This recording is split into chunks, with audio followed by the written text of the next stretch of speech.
Baruch atah Adonai Eloheinu melech haolam. You honor me by being here to celebrate my bat mitzvah with me, and I sincerely thank you. She's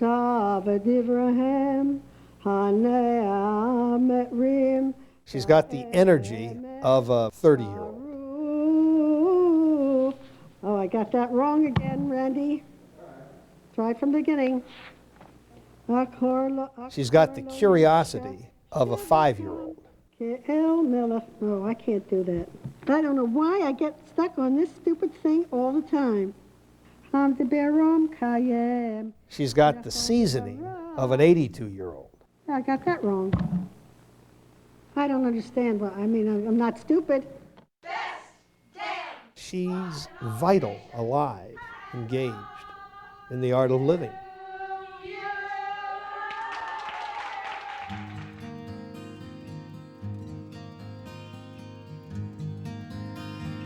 My mother and father were both immigrants.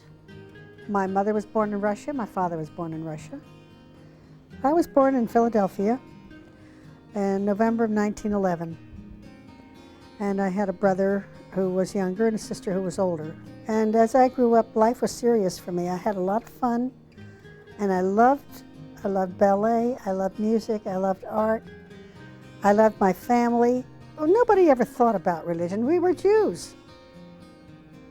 I mean, that's it. We were Jews. There was no such thing. I mean, if we encountered anti-Semitism, it was just part of the day.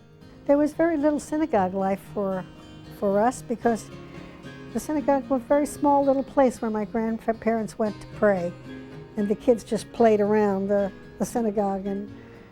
But there was nothing much there at that time when I was a child. But we had Jewish family life, and I learned all these things about the history of the Jews when they came to this country. I mean, she's had a extraordinary life, and a rich life, a full life. Two wonderful human beings that she married. My father and Sam Melton, two giants. Aaron and I were married December 25th, 1930, Christmas Day. We decided to get married on Christmas 1930 because that was the only day he could get off work. In the early years when we were growing up, her family was always first. We grew up always secure in the knowledge that we were loved. My brother and I never had any doubts about that. And yet she was always involved in doing and actively engaged in making things happen that she cared about. I was always involved because, I don't know, I just felt this is part of what I need to know, and this is part of where I need to serve. Serving the community was, to me, very important. We came to Columbus in 1941. Everybody was interested in dressing in the military style in those days. We were very military centered. So it was normal and natural that the fashions indicated that all of the clothes that the women wore were very broad-shouldered, the Eisenhower look, as they called it at the time. However, none of the shoulder pads in those clothes were washable, nor really were they dry cleanable, because they were sewn into the garments. And so that just got me to thinking about what you could do alternatively to provide the broad shoulders and still not have your clothing ruined every time you had your clothing cleaned. In 1945, Florence Zacks, a Columbus housewife and mother, invented the first removable shoulder pad. Its tremendous success resulted in the founding of the R.G. Berry Corporation. In 1947, Florence invented the world's first foam sole slipper. She called them Angel Treads, and America loved them. We were the very first people in the world ever to use foam rubber in footwear. And so actually it revolutionized the footwear business. The company founded by Aaron and Florence Zacks nearly 50 years ago is still the world's largest manufacturer and marketer of soft, washable slippers. Aaron Zacks died in 1965. He and Florence were married for 34 years. In 1968, Florence married Sam Melton. Sam was a unique person. He was a giant of a man. A decision maker. Sam and I were, we were a good team. Just like Aaron and I were a good team. He did so many things for so many people that it's impossible to record.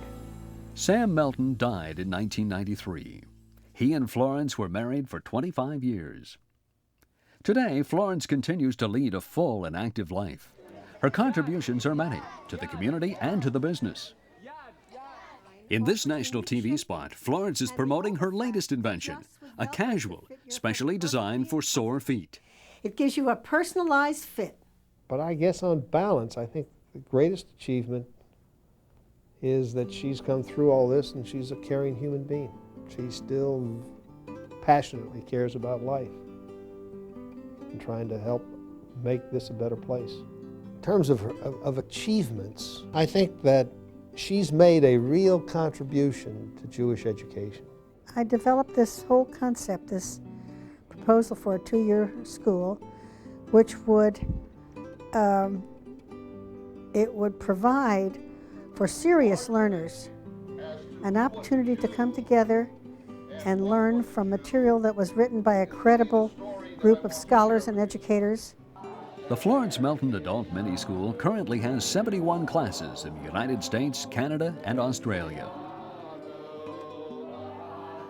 There are lots of other things that she's done, that she'll be recognized for, that are very tangible and very visible.